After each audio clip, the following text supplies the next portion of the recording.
શ્રી સદગુરુ દેવની જય. હવે ગુરુજી પ્રશ્ન છે કે સિદ્ધ અનુભવ જેના ઉરમાં પ્રગટે. સિદ્ધ અનુભવ એને કહેવાય ભાઈ કે અનુભવ આપણે કરીએ છીએ પણ એનું પરિણામ આવી જાય અને આપણે જે કાંઈ જાણવું હતું એ જણાઈ જાય એને સિદ્ધ અનુભવ કહેવાય. હા કે ભાઈ આપણે જે વચન વિચારી પગ ભરે, વચન વિચારી બોલે બોલ, વચન વિચારી વર્તન કરે વેલા વચન વસ્તુ અનમોલ. હવે આ બધા શુભ કાર્યો ચંદ્ર નાડીમાં કરે અને એને સફળ થાય એને સિદ્ધ અનુભવ કહેવાય.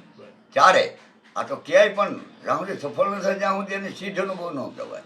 અને સૂર્ય નાડીમાં ક્રૂર અને શિવસમણામાં સમણ ધ્યાન આ બધું. અને પછી કોઈ પણ આ વચનની રમત એવી સિદ્ધ અનુભવ એને કહેવાય કે જે પ્રમાણે કીધું છું એ પ્રમાણે એને અનુભવવામાં આવ્યું એને સિદ્ધ અનુભવ કહેવાય. હા. પછી ગુરુજી 14 લોકથી વસન ન્યારું કઈ રીતે છે? આ વસન સૂર્ય ચંદ્રમાં પ્રકાશ આપી રહ્યું છે. આ મનુષ્ય માત્રના દેહમાં એ શ્વાસા ચલાવી રહ્યું છે અને બધાયમાં એ રહેલું છે વચન કે જેને મહામંત્ર કહો કે ઓમકાર કહો. પણ એ બધાથી ન્યારું એટલે છે કે એ કરતા છે આ બધું એનું કાર્ય છે. હા એનાથી જુદું છે. જેમ કોઈ કારીગર માણા કામ કરે એ મૂર્તિ ક્યાંય એવી જ બનાવે પણ છતાં એ તો એનાથી જુદો છે, એ ન્યારો છે એમ. અને એ મૂર્તિના કિંમત થાય ઓલા ઘરના એની કિંમત એ અમૂલ્ય છે, એ અમૂલ્ય છે. એ કરતા અને કાર્ય આથી આ જગત બંધાણું આનું નામ છે માયા. હા એટલે એ ન્યારું છે એટલે એને એ લેપાય માન થતું નથી વચન માયામાં. માયાથી પર છે એમ. ત્યાં માયા નથી પહોંચતી. માયા સાર અંકણ સુધી જ છે. મન કલ્પે છે, બુદ્ધિ નક્કી કરે છે, ચિંતન કરે છે અને અહંકાર દેહભાવ કરે છે કે કરતા ભાવ છે. પણ આ બધી માયા છે. પણ એ બ્રહ્મ હું છું એવો દઢ નિશ્ચય થઈ જાય એ છે ને એ બધાથી આત્મા હૃદયમાં રહેવા છતાંય તે એનાથી ન્યારો છે.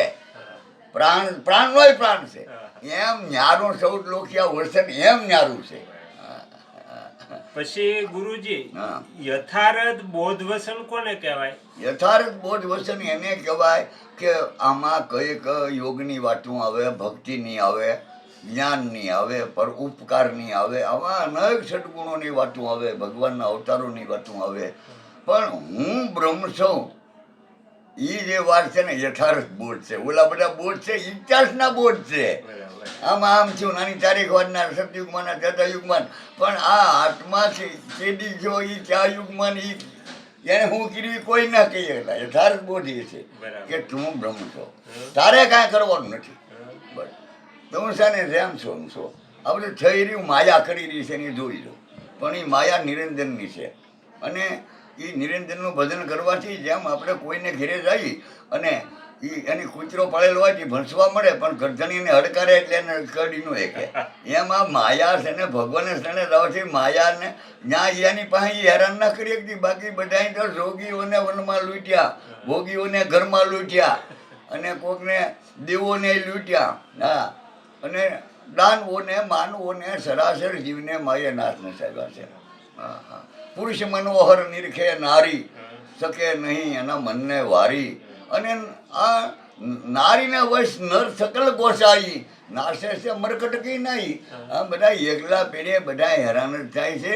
એટલે આવા અજ્ઞાનીને સમાજમાં રહેવું સારું અને ભજનાનંદજીને એકાંતમાં રહેવું સારું. એના ભજન નો છે પણ આવાને એકાંતમાં રહેતા નહીં નગર એવું પડી લે. અને હરી હરી હરી. ગુરુજી વસન થકી 14 લોક રચાણા, વસન થકી સંદાને સુર. હા હરી તારો પાર ન પાયો રે પૃથ્વીના માલી તમે રે તારો તો મેં ચરીએ રે.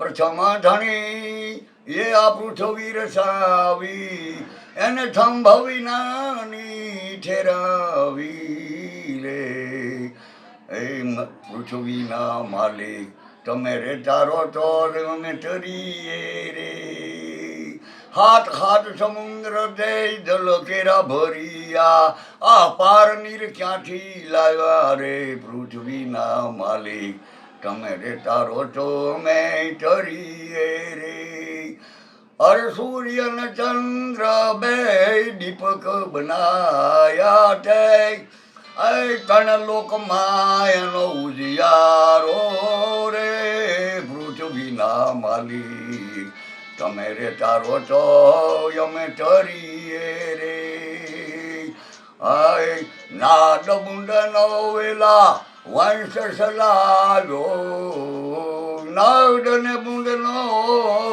આ વંશ સલાવ્યો પલકમાં ખલક ને રસાવી રે પૃથ્વીના માલિક તમે રેતા રહો તો અમે તરીએ રે આ બધું આ રીતે વસંતથી જ આ બધું થયું સૂર્ય ચંદ્ર પૃથ્વી આ બધું વસંતથી જ થયું છે પણ વસંત સર્જને કરે પાલને કરે ને સહારે કરે વસંતનો મહિમા તો બહુ મહાન છે ભાઈ પણ એ વસંત જાણ્યું એને બધું જાણ્યું અને એને બધું જાણી લીધું કે આનીથી પ્રકાશી રહ્યા આનીથી જીવી રહ્યા વસંતથી જીવી રહ્યા શ્વાસોશ્વાસથી આ વસન જ બધું કરી રહ્યું છે ગંગાથી કે વસ્તુ વસન માટે પરિપૂર્ણ પાનભાઈ વસન છે ભક્તિનું અંગ અનન્ય ભાવ એ જ ભક્તિ છે પરમાત્મા બ્રહ્મ છે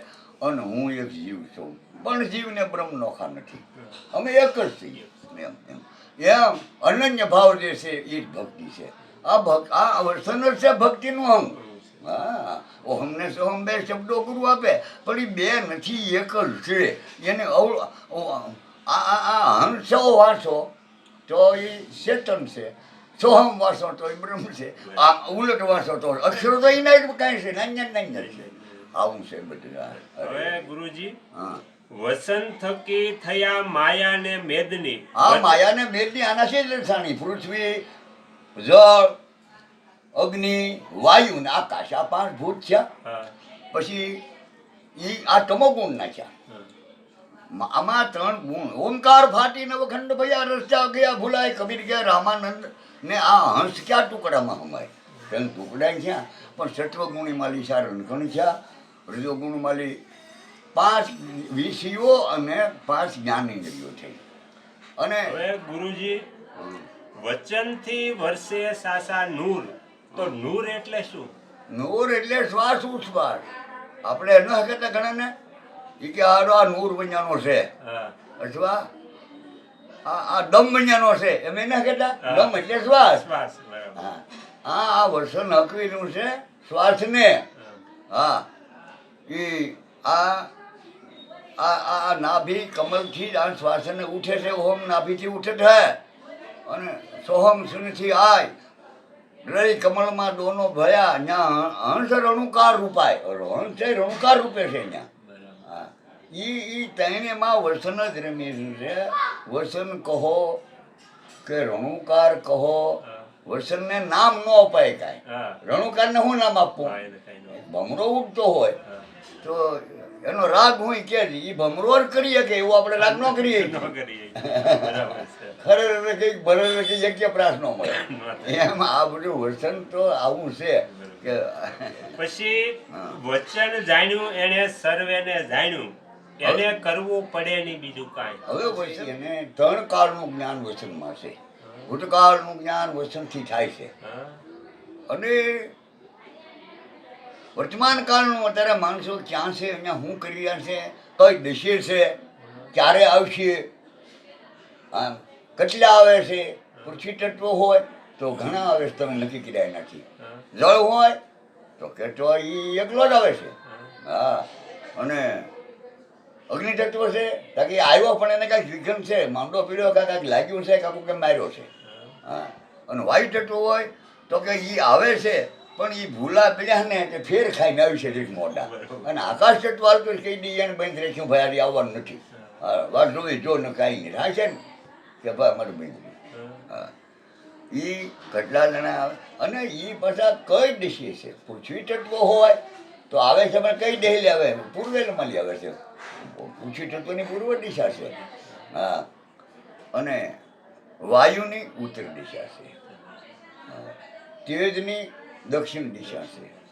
અને જળની પશ્ચિમ દિશા છે જળ પશ્ચિમ દિશા તરફ જાય છે અને આકાશ એટલું હાલતું હોય ને એ દિશા આકાશ એ મરી ગયો એમ કહી દઉં ઉઈ ગયો છે હા એ નહીં આવે આ દહેલી આવે ઉઈ ગયો એ પણ આ વચન જ જણાવે વચન આ વસ્તુ વચનમાં છે પરિપૂર્ણ પાનભાઈ વચન છે ભક્તિનું અંગ ગંગા કેમ બોલ્યા કરો વચનવાળાનું વચન વચન જાણ્યું એને જ સર્વે જાણ્યું વચનને વધે નહીં કાંઈ બીજું કોઈ વસ્તુ વચનને વધતી નથી ગંગા સતી એમ બોલી જા કે વર્તવાની વચનની માય પણ વચનની અરે લેવા દેવા નથી આ પેઢીમાં જ રહ્યા બધા આને સાંજલો કરો ને અહીંયા પેજે લાગો ને આનું આમ થયું ને આની અસ્તુતિ ગાઓ પણ એ બધા એનું ભજન કરી રહ્યા એનું ભજન ગુરુ આપે હા હા નારદ શારદ શિવસેન કાઢી જે મુનિ દાયક આતંકવાદી આ બધા આતંક તત્વનું ધ્યાન ધરવાવાળા છે એ માયાને છોડી નથી એ ક્યાં અને છોડીએ તો હું આપણે બાજી પછી આપણે કંઈક નથી અમારે એને મને અરે બોલવું નહીં પણ બીજેથી તું બોલાવે રા એ તું એની કરતાં ન બોલ્યો હોત તો સારું પછી કોક કે કાં કેમ નહોતો બોલવું ને બોલાવવા આવ્યો આપણે એમ કહીએ ને અમારે નથી ખાવું પછી પણ બે ટેક્સી મને જો નહીં ખવાતા કે કાં ખાધું ને એની કરતાં આપણે પહેલેલી રિહાઈની તો હું વાંટો પહેલેલી આપણે ઘર છોડીની તો હું વાંટો હરી હરી શ્રી સદગુરુ દેવની જય. આગળના વિડીયો જોવા માટે આ ચેનલને આ રીતે સબસ્ક્રાઈબ કરો અને બેલ આઇકન પર દબાવો.